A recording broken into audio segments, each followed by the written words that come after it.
Realm presents Tales Beyond Time, Episode 16. Hello, fellow travelers, and welcome back to Tales Beyond Time, presented by Realm. I'm your host, Marco Palmieri, here to guide you on another fantastic journey.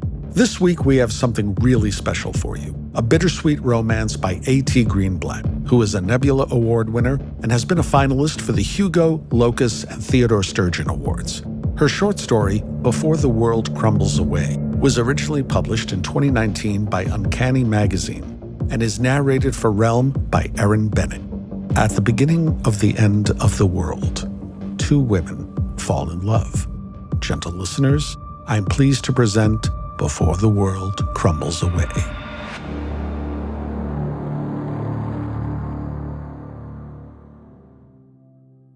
The lakeside painter is lying, but no one seems to care. It's a beautiful lie. Even Elodie will admit that. There are two lovers on the pier with the painter, sitting for their portrait, and she's honest about the way the light of the setting sun catches their hair, the way the breeze ripples their clothes, how they lean into each other. She gets so many details right that even Elodie doesn't notice what's missing at first. The painter has left the lovers' faces blank. She's glossed over the tension in their shoulders. She's included the families in the distance, trying to have a carefree night by the lake, but she didn't include the long cracks in the ground, or the uprooted plants, or the fallen lampposts. The painting is idyllic and a lie, but that doesn't stop the lovers from squealing in delight when they see the finished product. They either don't notice their blank faces, the missing details, or they don't care, which is even worse by Elodie's standards. The painter cracks a joke and all three of them laugh. They don't notice Elodie watching them at the end of the pier, and Elodie feels a pang of jealousy at the painter's ease at making other people happy. As if happiness was as simple as buying a painting in a ruined park. The lovers pay in cash.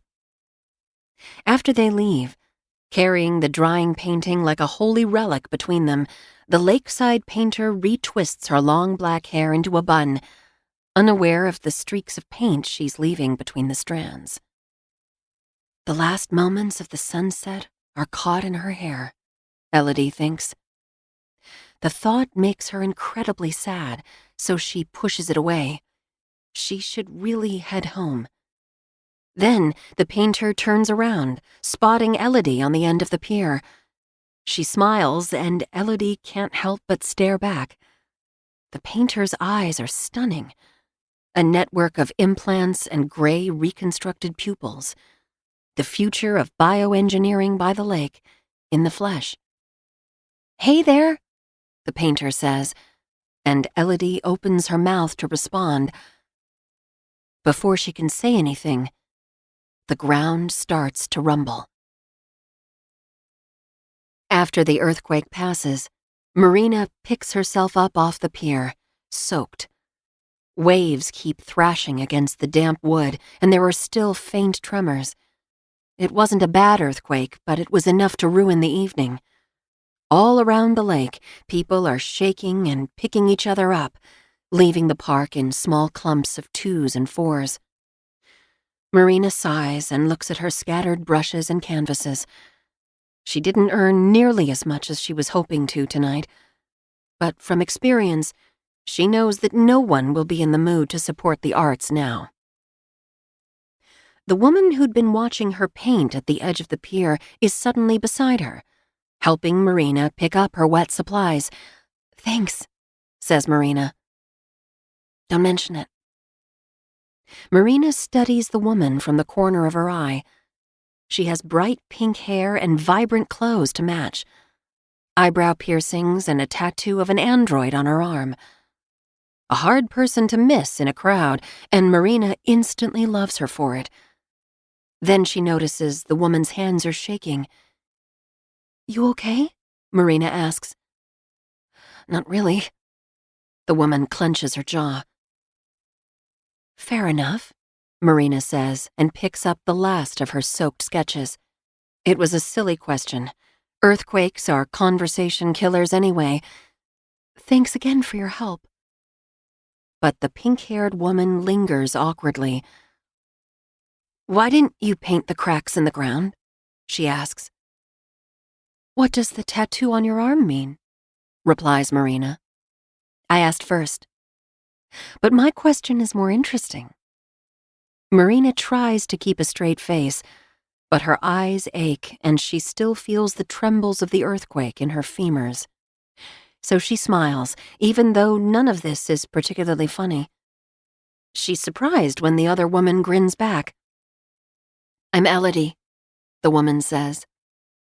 Marina. They shake, and Elodie's hand is strong, warm, and calloused. Not the hands of an idle person. Marina likes that. Elodie is still staring, though. Sorry, I've never seen someone with optical implants before, she says. Bioengineering is sort of an interest of mine. Marina nods. She's used to people doing double takes or trying to steal discreet glances and failing. She's learned to appreciate a good excuse. I was legally blind before I got these. Used a cane and everything. And now? Now I have 20/20 vision. Most of the time. Marina picks up the last of her brushes. They're beautiful. Your eyes. For a moment, Marina wonders if that's supposed to be a joke, but Elodie's voice sounded sincere and her expression matches. Marina has no idea what to say. It's been a while since anyone called her beautiful. I didn't paint all the damage because I wanted to capture a moment when things get better, she says, changing the topic. Do you think they will? Again, there's no sarcasm, only earnest curiousness in Elodie's voice. Marina shrugs. Probably not, but people need some hope to keep moving forward. Elodie tilts her head, considering. What about the blank faces, then? Turns out I'm terrible at remembering faces. Like, I barely recognize my own in the mirror. I don't really want my work to erase that, if that makes sense. Oh. Elodie blushes. It's surprisingly cute. Marina smiles. Actually, I find it kind of funny. Maybe give me a call sometime and I'll tell you about it? She pulls out her receipt book from her back pocket, writes her number on an empty ticket. Elodie's blush deepens, but she folds the receipt carefully and slides it into the pocket of her pants. Okay, that'll be cool. Elodie gives her a small, unsure wave and begins to walk away. But at the end of the pier, she stops and turns. My tattoo doesn't mean anything, she says with a cockeyed grin. Androids are just awesome. Marina is still soaked, but she's elated when she leaves the park, with her supplies tucked under her arms. She doesn't stop smiling until 3 blocks out, and her hand brushes the pocket with her wallet. Then she remembers. It's too thin, too empty. A bad sales night on a week when Marina can't afford to have bad sales nights. Today is not a loss, she tells herself. This is worth it. She doesn't quite believe herself, though, as she walks through the city towards home. Her eyes are aching, and she still feels the aftershocks of the earthquake under her feet. Elodie is furious with herself the whole trek back to her house. She shouldn't have been so nosy, so blunt with the painter. With Marina, rather. She should have thought of something witty to say. It's not like you get asked out every day, she thinks. 4 blocks away from home, there's a man on the corner with handwritten signs and a 3-day beard. He looks like he hasn't slept for days. The world is ending, he says tiredly. No shit, dude, Elodie mutters. The man glares at her, but she keeps walking. Maybe Taylor's right. maybe she needs to work on her people skills. Which is hilarious coming from a roommate who'd rather explore every inch of every Final Fantasy game than face the unstable world. Elodie, on the other hand, would rather leave something useful behind. When she reaches her house, she doesn't go inside. She briefly considers sending a text to Marina, but she can never think of anything clever when she's nervous. So she opens the garage and flips on the light. There's an android sitting in the middle of the room. Its smooth aluminum body is folded neatly on a chair in front of her tool chest. She's pleased to see the earthquake hasn't upset it, and that there aren't any new cracks in the ceiling. A game of Candyland, though, is scattered on the floor with the folding card table lying on its side. Upstairs, Elodie hears the familiar video game music at full volume and is surprised when it's turned down. "How was your head-clearing walk?" Taylor calls down from his permanent seat on the family room couch. "Full of earthquakes?" Elodie shouts up. "How are the chocobos?" "Steady," Taylor replies, which is as close as Elodie has ever heard him acknowledge a natural disaster. "Hey, I met this," she calls up. Too late. Taylor has turned the game back up to full volume. Elodie sighs. She uprights the table, gathers up the scattered board and cards, sets up a new game of Candyland in front of the android. "I met a painter today," she tells it. "She had the coolest eyes." She grabs her laptop from her bench in the corner and scrolls through the code she wrote that afternoon. She wonders what Marina's doing right now. She should probably text her and tell her it was nice to meet her. Elodie turns on the android instead. "Why would someone so optimistic want to spend time with me?" she asks the android as it finishes its boot-up cycle. "I'm just asking for future heartbreak, aren't I?" "Hi, Elodie," the android says, looking at her and then at the board on the table. "Do you want to play Candyland with me?" Elodie runs a hand through her hair. "Yeah, okay. Let's see which bugs I manage to fix." For the rest of the night, she and the android take turns drawing cards, moving pieces across the board, racing to make it to Candyland. Elodie makes a list of any errors or halting movements to debug. She also makes a list of reasons why she shouldn't get her hopes up about Marina. It's a long list. When she's finished testing the android that night, she takes the receipt with Marina's number from her pocket, carefully unfolds it, and sticks it in the top drawer of her tool chest. Out of sight. Marina's landlady meets her halfway up the stairs to her apartment. She recognizes that curly red hair anywhere. "I was worried about you," Silva says softly. "I'm fine. There were only a few big waves at the lake. Everything okay here?" Silva starts to nod but stops abruptly. They both look up toward the fourth-floor apartment, and Marina's heart sinks. "He never left, did he?" she asks. Silva puts a hand on her shoulder. "Maybe tomorrow." But her voice is a mixture of doubt and sympathy. "Oh, I have this for you." Marina pulls out her earnings. She presses the crumpled bills into the other woman's hand. "I'll get the rest to you soon." Silva, the best of landladies, doesn't count the money in front of her. "I know you will, dear." She wishes Marina good night and disappears down the steps. "Everyone runs away from me," Marina thinks, but she knows that's not true. She's just tired. Marina stops in front of her apartment. She presses her ear to the door. Nothing. Not even the sound of the TV. Panicked, she fumbles with the lock.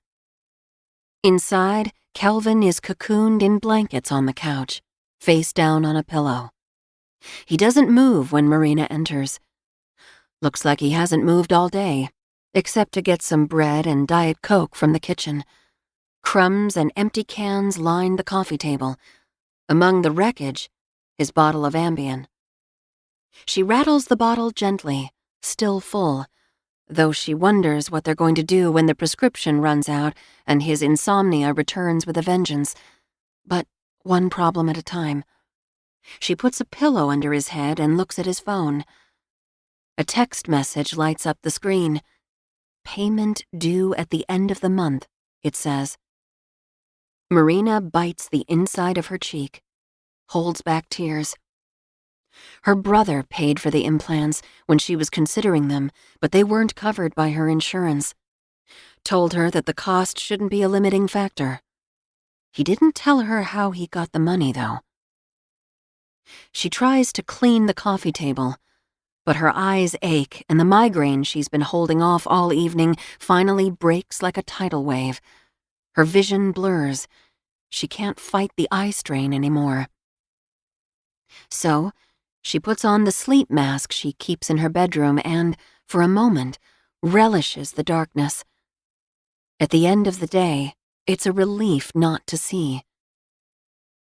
She was never totally blind before, but fine details and anything farther than 3 meters were a blur.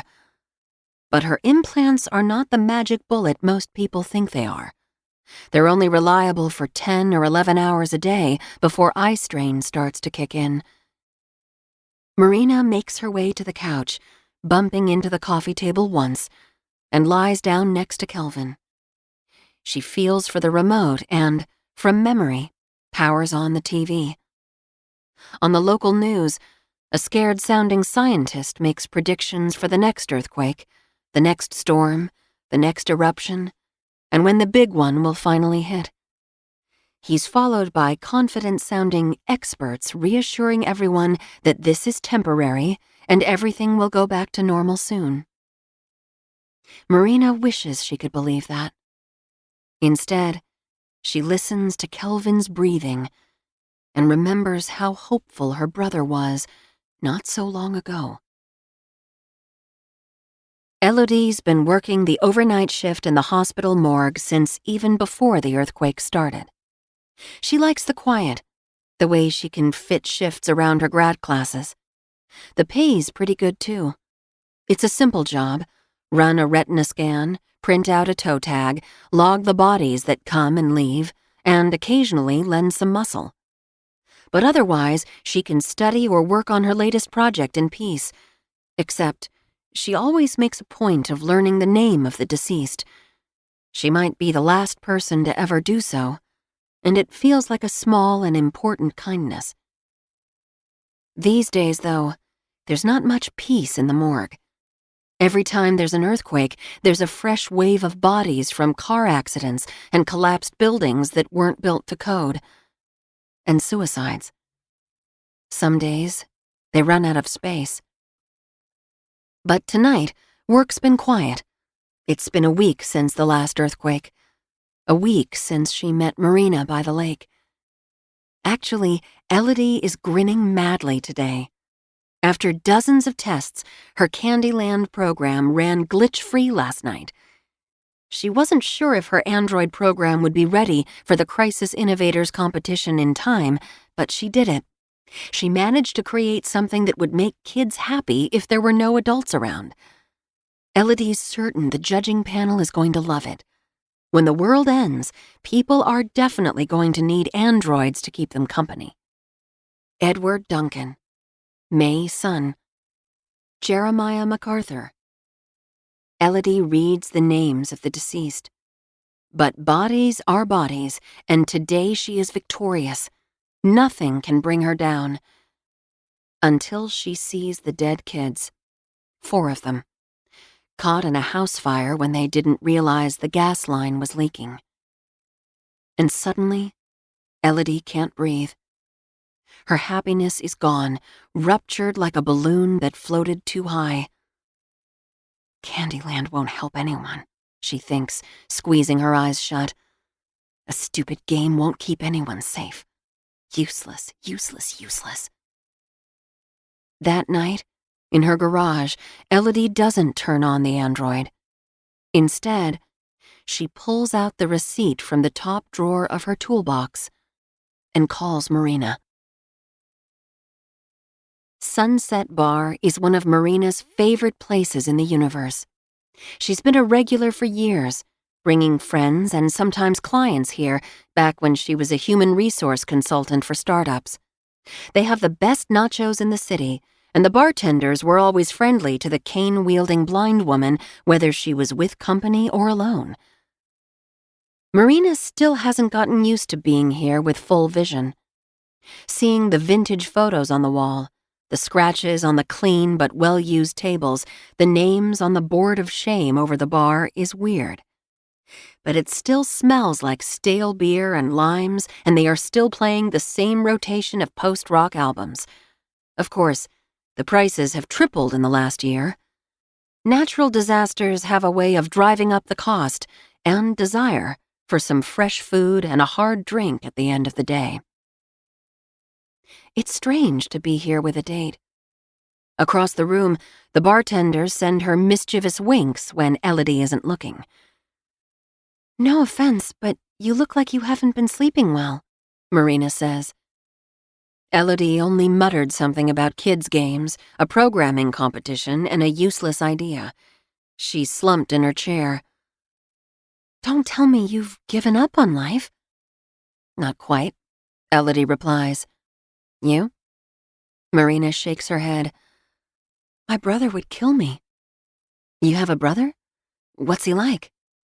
"Unemployed, depressed, scared shitless," Marina thinks, but this is a first date, so she says, "He's the one who helped me get the optical implants, even though they're still pretty experimental.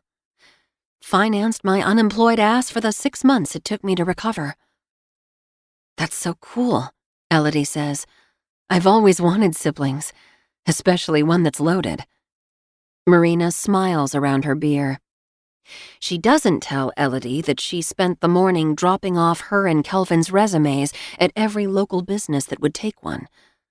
Not that there are many job openings with inflation and unemployment being at an all-time high.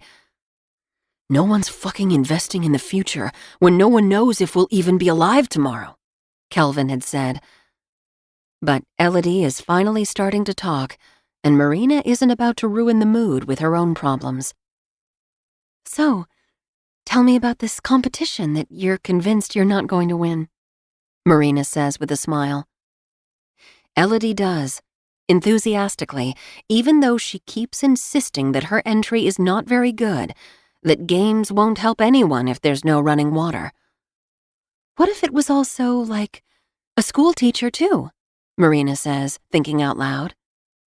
Elodie tilts her head but doesn't reply. "Never mind. That'll probably be way too complicated for a house android." When Elodie asks about her projects, Marina tells her about her afternoon by the lake. She had a few eager customers, including a dog, who sat patiently as she painted in exchange for carrots. But mostly she ended up doing a lot of preliminary painting and prep work for her next batch of sunset portraits, her most popular work. "I want to paint as many sunsets as I can, with as many subjects as I can," Marina says, and taps the corner of her eye. "Before these, they just looked like bright, colorful blurs." "No sunrises?" Elodie asks. "And wake up that early? Like hell." It feels good to talk about their creations. It's a nice break from worrying about the weather, money, or the ground below their feet. Elodie leans forward with her chin in her hands, pink strands of hair falling over her eyes. "So, how did you learn to paint if you've only had the implants for 9 months?" she asks. "I've been painting my entire life. My earlier works were just more abstract." They both giggle, and it's a beautiful sound in the Sunset Bar. Even the bartenders look up. Marina can't remember the last time she genuinely laughed with someone. Just then, her phone buzzes. A message from Kelvin. "Won't extend deadline," it says. Need to get 10K in 4 weeks. So dead. Marina bites her lip, a wave of guilt clawing at her insides. She should have never gotten the implants. Being blind was never the end of the world. "What's wrong?" Elodie asks, and her voice is full of concern. So much so that for an instant, Marina considers telling her everything. But Elodie has dark circles under her eyes and, behind the determined posture, Marina senses a deep sadness. No, she won't ruin the first lovely evening she suspects they've both had in ages, with all of her doubts and fears. "It's just my eyes," Marina says. "They're starting to bother me." She has 2 weeks until the deadline for the Crisis Innovators competition, and Elodie has modified her strategy. The android needs to be able to do more than just play games and ask small-talk questions with a kid. She's only getting about 4 hours of sleep a night now. She'd be lying if she said that was just because of the android. Elodie sees Marina as often as she can. They usually meet by the lake, where Marina is painting for longer hours than normal. The pier where they met finally collapsed in one of the quakes, and now she works where the rocky beach meets the lawn. On free afternoons, Elodie brings homemade peanut butter and raspberry jam sandwiches or cheap store-bought egg rolls, and they talk for hours while Marina paints. It's easy to lose time with Marina, but Elodie has never been good at the next step, which is why she's glad Marina's bolder than her. "Are you sure your brother doesn't mind?" Elodie asked the first time she climbed up the stairs to Marina's apartment. That was before she met Kelvin and realized he was taking the end of the world harder than her roommate was.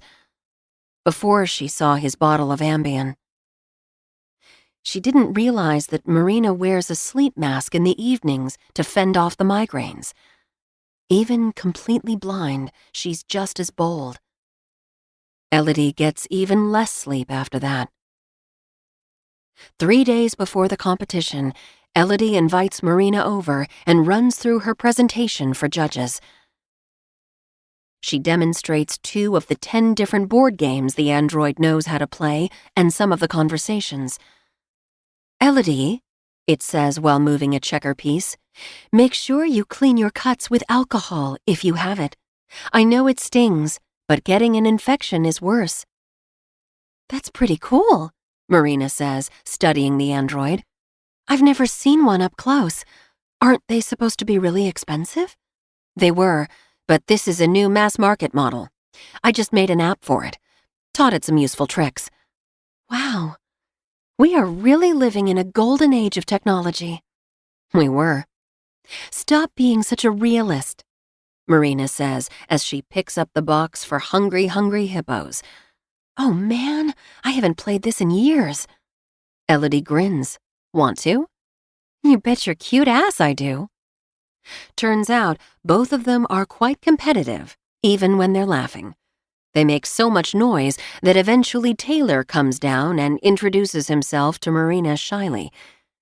Elodie's impressed by the way that Marina coaxes him into conversation, and he even joins them for a speed round of chutes and ladders. "I think you're the first person he's met in months," Elodie says after he retreats back upstairs. "Wow, I feel special." "You are." Marina's eyes twinkle. "Special enough to stargaze on the lawn with me?" Laughing, they drag lawn chairs down the driveway and onto the grass. The night is clear and quiet, and none of the street lights are working anymore, so it's easy to pretend that the city is theirs alone. "What are you going to do with the prize money?" Marina asks. "Travel the world? While I still can." Elodie is giddy, light, and happier than she's been in ages. "Hey, wanna come with me?" Marina hesitates. "Well, This time, they feel the beginning of the earthquake before it hits, and they clutch the arms of their chairs, screw their eyes shut. Elodie prays for the ground to go easy on them. She prays for it to stop. Eventually, it does. When the quake is over, power lines are down and everything is relentlessly dark, Elodie crawls over to where Marina is lying. She slides her arm under her and holds her in the damp grass. She feels Marina shaking against her shoulder. "I was getting a headache anyway," she whispers. Elodie doesn't know what to say, so she holds Marina closer. "How did you imagine your future before this?" Marina asks. "Bright. You?" "Clear." Marina curls her fingers around Elodie's. "You know, I'd never seen the stars before the implants." "We'll never get the chance to reach them," Elodie says. The thought makes her both incredibly angry and sad. She feels Marina's warm tears on her shirt. "I don't understand why anyone stops looking up," she says. In 2 weeks, Kelvin's expected to pay his debt of $10,000. No, her debt. She's still $6,000 short. Prices keep going up and, these days, everyone's struggling financially. Asking friends or family for a loan would be totally irresponsible. So, Marina paints and paints and paints, earthquakes be damned, only stopping when the migraines get so bad at night that even the dimmest light feels like a cleaver. She begs Kelvin to follow up on the resumes she dropped off for him. "Okay, I'll try," he promises every morning. But depression is a bitch, and he rarely steps out of the apartment. Marina's sitting by the lake again, this time in the structurally questionable gazebo that has a crack running through it. But it's raining, so Marina risks it. A woman walking her dog, despite the drizzle, stops to ask why she's bothering with art these days. "Because I don't want to spend my time doing anything else," she replies, though that's only part of the answer. "Because it's the only thing people are willing to invest in anymore," she doesn't say. "Because I want people to have something to remember the better times with." Who knows, maybe the world won't end, and maybe she'll be able to paint sunsets and rainy days and the stars over the lake for years to come. Or maybe her art will be enough to get her and Kelvin out of this mess. No, it'll be enough. She needs to believe that it will. Elodie's standing in front of the university building in the only professional outfit she owns, with the android packed in a rolling suitcase beside her and a poster tucked under her arm. There's the sign that says Crisis Innovators Competition hanging over the door. Water is spilling out of the building. She's stunned, and so are 20 other people standing on the university lawn with her. There was no warning, no information, nothing from the organizers or her friends in the community. There is nothing except frantic texts from Taylor, who just saw the news. Nothing until one of the judges comes over and tells everyone to go home. "They canceled the competition," she shouts later when she meets Marina in the park. All that work and her dreams of helping kids, of travel, might never happen. Useless, useless, useless. Elodie puts her head in her hands. "Wait, what? What happened?" Marina asks, tugging gently at Elodie's hands. Her fingers are smeared with paint. "A water main broke. Flooded the entire building. Possible electric damage. They're not rescheduling the competition. They said things are too unstable." "I'm so sorry, Elodie." "What's the point?" "What's the fucking point?" Elodie shouts. She pushes Marina away and turns around. Elodie doesn't want her to see the tears in her eyes. She hates crying. Marina comes up behind her and wraps her in a hug. "I'm sorry, babe. But I'm sure there'll be other opportunities. You'll get your app out there." "Easy for you to say. You make art for fun. Your hopes and dreams don't depend on your next painting." Marina's arms go stiff around her. "I'm drowning in debts, Elodie," she says quietly. For what? Art supplies? They're going to kill my brother, Marina whispers. Elodie turns around. What? Maybe take my eyes out, too, if we don't come up with the money. Elodie stares. She'd thought Marina was doing what she loves because it made her happy. She was the only person Elodie knew that was still hopeful. Why didn't you tell me? Marina shifts uncomfortably. You were so stressed out about your android, I didn't want to add to that. So you pretend to be happy just to get laid before the world ends? Marina bites her lip, hurt. Is that what you think this is? Elodie balls up her fists. I don't know what to think. You paint everything rosy, she says. It comes out harsher than she means. There's a cold anger in Marina's brilliant gray eyes and hurt. I can't handle this right now, Elodie. Marina, wait. But she doesn't. Marina quickly gathers up her things and, within a minute, she's leaving the lakeside, refusing to look back. And Elodie lets her walk away. Marina avoids Elodie's phone calls and texts all week. She doesn't have time for people who've given up. Or rather, she only has time for one. To Kelvin's credit, he has gotten a temp job with the city on a cleanup and repair crew, but his first paycheck won't come until next week. Every evening she has to convince him that it's not all pointless. Even as they watch the news and tears slip down his face. It doesn't help that earthquakes are becoming more frequent, more insistent. She still makes her way to the park every day, but the infrastructure's so cracked that not many people are out walking by the lake anymore. She knows she's been pushing herself too hard, her eyes hurt all the time, but she doesn't have another option. She feels like she's standing on an eroding ledge and it's crumbling away faster than she can back up. The money is due in 2 days, and Marina has no idea what she's going to do. It's evening by the lake again when Elodie drops the wad of cash on Marina's lap. What the hell, Elodie? It's my savings, she says. It should be enough to cover whatever these people want from you. Marina blinks, her expression going from shocked to angry. I'm not your damn charity case. No, you're desperate to save that irresponsible brother of yours. You don't know a damn thing about Kelvin, except that he's going to get you killed. Marina crosses her arms. No, Elodie. Elodie jams her hands in her pockets.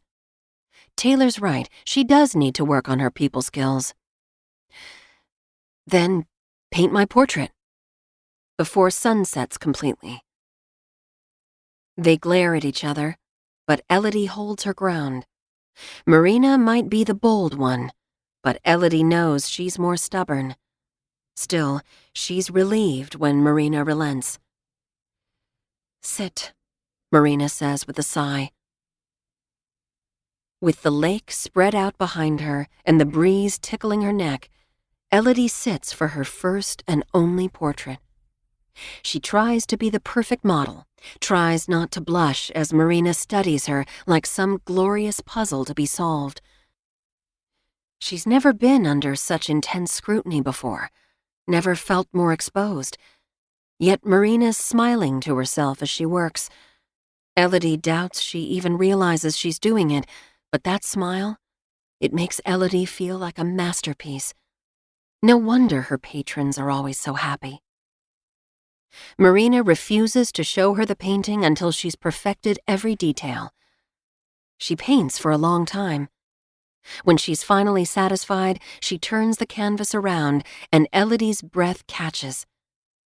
Her portrait doesn't have a face, but Marina's captured every detail that matters. Her bright hair, her posture, the shape of her hands, the hint of her tattoos. Her portrait doesn't have an expression, but in it, she sees her stubbornness, her determination as the sunset in the background reflects off the water and illuminates her. In it, Elodie is stunning.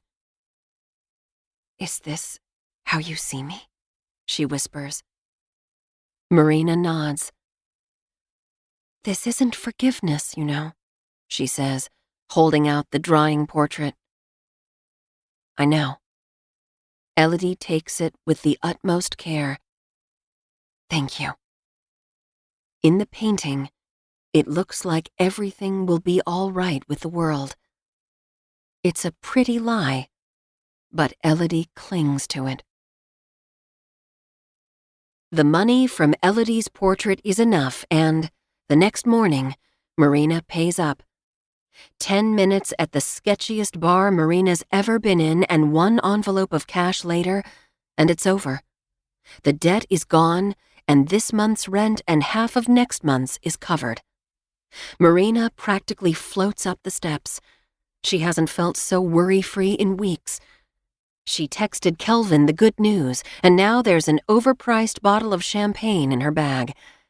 She considers texting Elodie, inviting her over, but she's too emotionally drained right now to figure out what the hell's going on between them.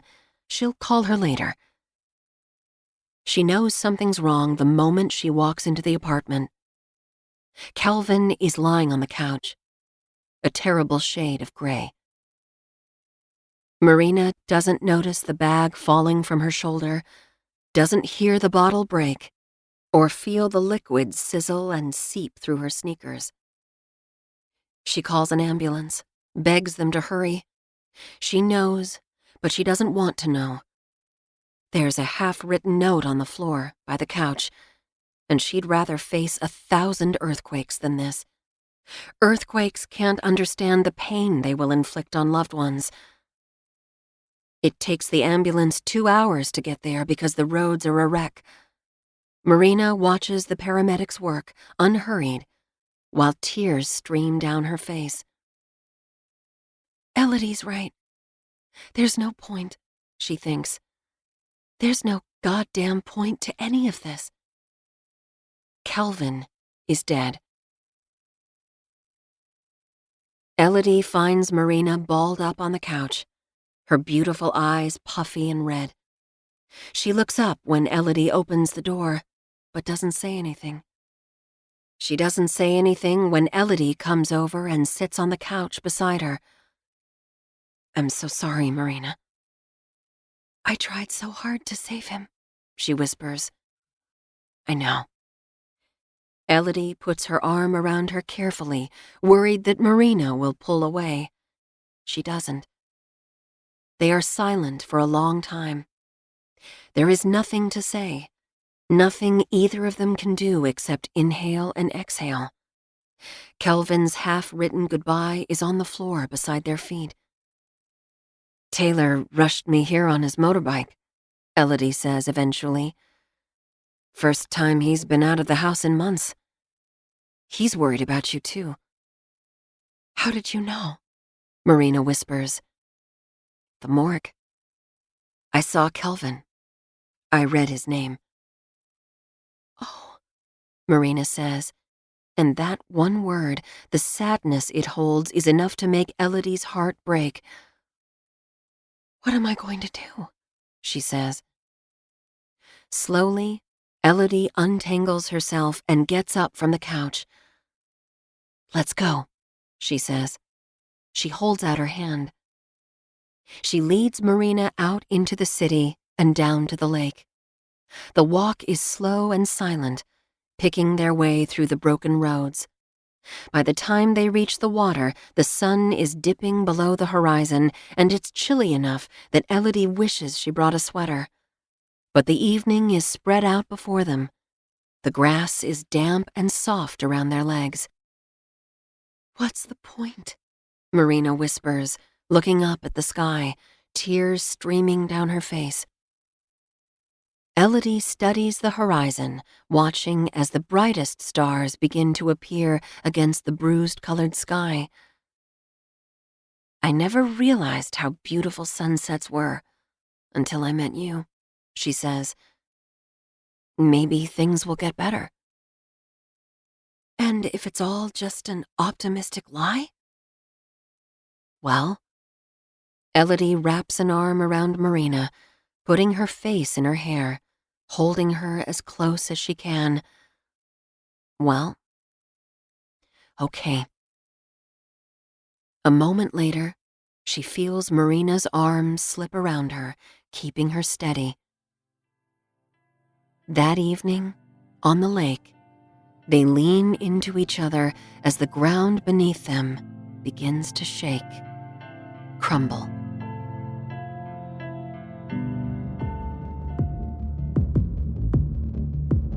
I hope you enjoyed that as much as I did. Ready for more incredible adventures? Check out Elixir, about a magical prohibition with women in love and a dash of political intrigue set around a speakeasy. Or you might try Ninth Step Murders. In near-future Tokyo, a Japanese investigator and a UN peacekeeper reluctantly joined forces to solve a series of bizarre murders. You can find both shows right now, wherever you get your podcasts. Until next time, whatever dimension you're in, safe travels. You're listening to Tales Beyond Time, created and produced by Realm, your portal to another world. Listen away.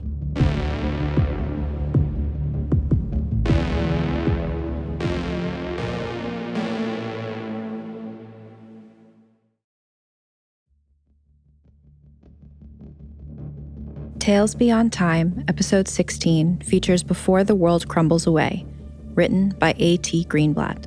It is produced by Mary Osadolahi and Marco Palmieri, associate produced by Alexis Latshaw, and executive produced by Molly Barton. Hosted by Marco Palmieri and performed by Erin Bennett. Audio produced by Tie Def Studios. Additional editing by Nicholas Papaleo. Cover art by Kendall Thomas.